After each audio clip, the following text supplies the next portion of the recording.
Етикетът. Не всеки го спазва, въпреки че това толкова много се изисква от нас, децата. Всъщност, когато седна на масата, етикетът е последното нещо, за което ще се сетим изобщо. Някога. Най-накрая да ям нещо, умирам от глад. Колко хубаво мирише. Сега трябва да проверя нещо на компютъра, искам да чета, трябва да се наям, искам да се обадя на една приятелка. По-добре по-бързо да ям, за да свърша по-бързо. Готово. Хората се държат по най-различни начини на масата и аз мога да ви покажа някои от тях, защото са ми много познати. Заблеяният човек. Онзи човек, който гледа навсякъде, мисли си за всяко едно нещо, но не и за ядене. И се храни 10 часа. Добре, време за ядене.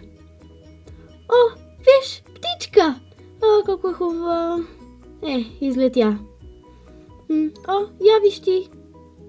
Колко е часа? Има време. Има време за житейски размисли. О, трябваше да ям.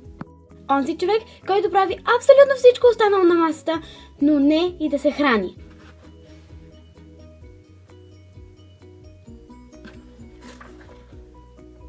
Ле пъпи! Ей!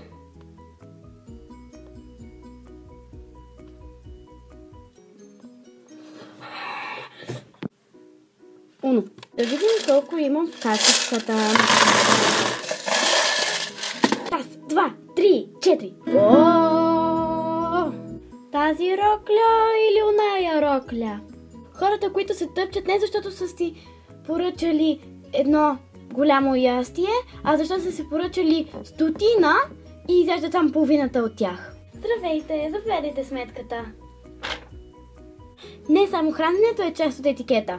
Поздравяването, моля и благодаря също се включват в списъка. Не, че имам нещо против моля и благодаря, но имам нещо против поздравяването. Понякога ме карат да поздравям хора, които може би не искам да поздравявам или не ги познавам толкова добре. А може и те да не искат да ме поздравят, кой знае? Даже понякога се чувствам неудобно, когато кажа здрасти на някой, а той не ми отвърне. Здрасти!